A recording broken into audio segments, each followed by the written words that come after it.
మిత్రులారా నమస్కారం. నేను మీ తానాజీ పాటిల్ మాట్లాడుతున్నా. మనిషికి చదువు ఉంటే ఉన్నత స్థాయిలో ఎదుగుతాడు. మన దగ్గర మన జుక్కల్ కాన్స్టిట్యున్సీలో ప్రజలకు చదువు సౌకర్యాలు సరిగా లేవు. అది బల్ల కొద్దీ చెప్తున్నా. నేను చిన్నప్పటి నుంచి చూస్తున్నా కదా, అన్నిట్లోపల అన్యాయం జరిగింది. నాకు బాధ ఏంటంటే చదువులో అన్యాయం జరగకూడదు. ఎందుకంటే చదువులో ఉన్న పవర్ ఎంత పవర్ ఉంటుందంటే, చదువుకుంటే మనిషి ఏదైనా సాధ్యమే. ప్రాంతం బాగుపడుతుంది. చాలా మట్టుకు ఆ పరిసర ప్రాంతం అంతా యాక్టివ్గా తయారవుతుంది, చైతన్యం వస్తుంది.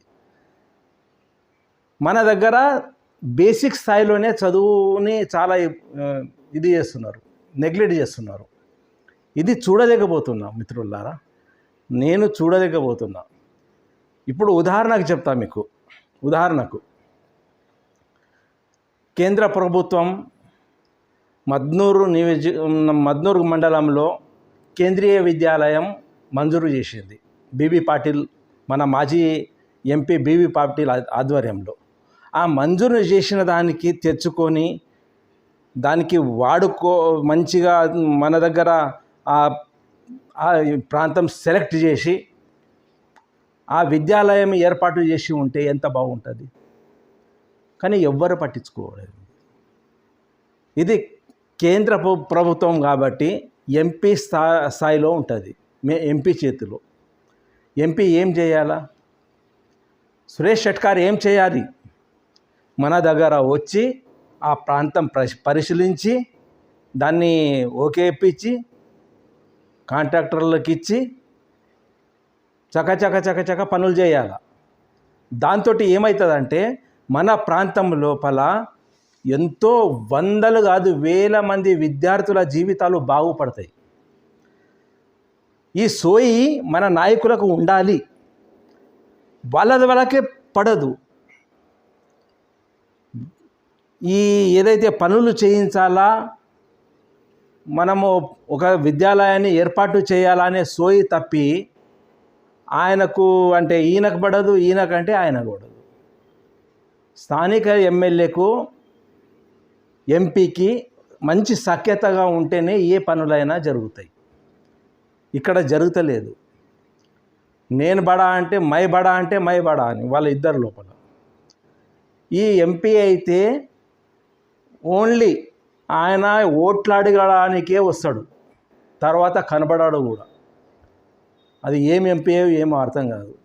గతంలో కూడా నేను పత్రికా ఫీల్డ్లో ఉన్నప్పుడు చాలాసార్లు వచ్చి ఏదో మద్నూరు నుంచి రైల్వే పోతున్నది, సర్వే చేస్తున్నాము, నేను తప్పకుండా మద్నూరు, బిచ్కుంద, జుక్కల నుంచి రైల్వే సాగేటట్టు చేస్తా, ఇక్కడ రైల్వే సౌకర్యం ఏర్పాటు చేస్తా, నేను ఇచ్చిన మాట తప్పను అన్న మనిషి కనబడకుండా పోయిండు.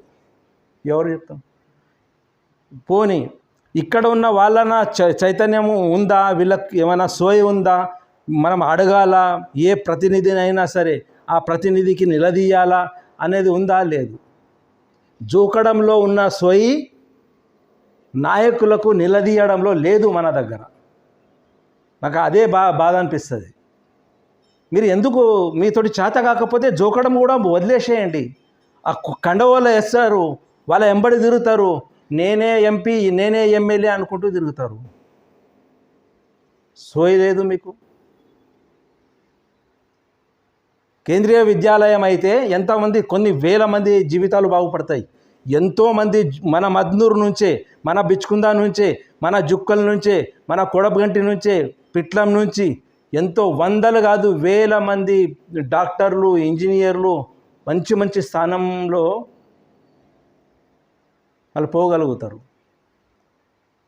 అంటే నేను చెప్పే విషయం ఏంటంటే వాళ్ళకు మంచి నాణ్యతమైన విద్య ఇది అవుతుంది.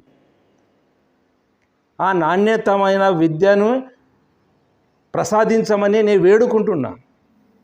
ఈ నాయకులని మీ జేబుల నుంచి ఇవ్వకండి, మీ జేబుల నుంచి రూపాయి ఇవ్వకండి.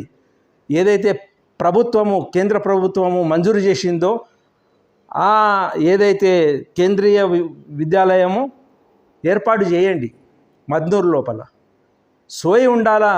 పాపం యూత్ ధర్నా చేస్తున్నారు, నిరాహార దీక్ష చేస్తున్నారు, నిరసన చేస్తున్నారు.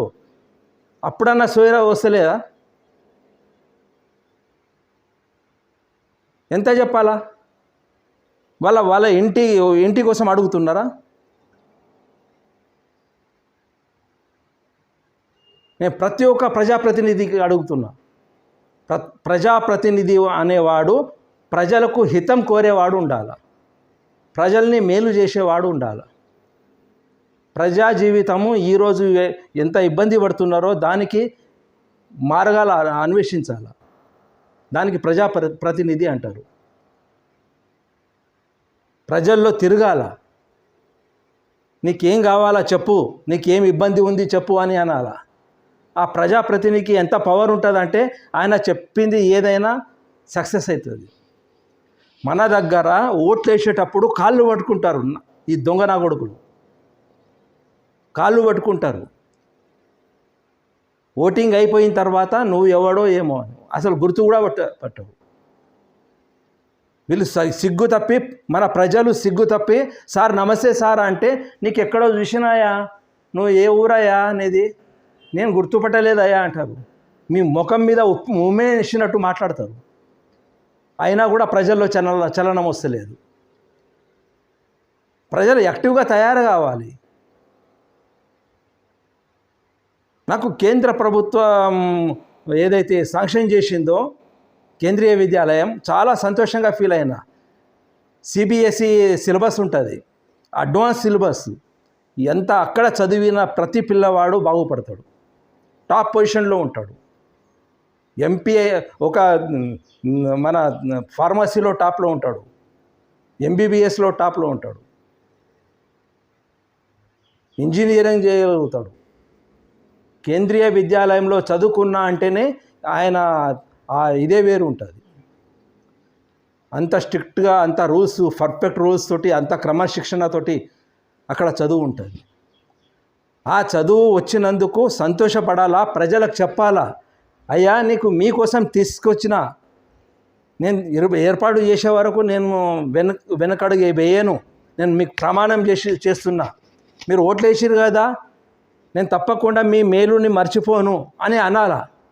మేలును కాదు, ఓట్లు వేసిన వాళ్ళని లోపల వేసి వాళ్ళని ఇబ్బంది పెట్టే మన కుసంస్కారం ఉన్న నాయకులు తయారయ్యారు. ఓటు వేసిన వానికి ఎవరు గుర్తిస్తారు?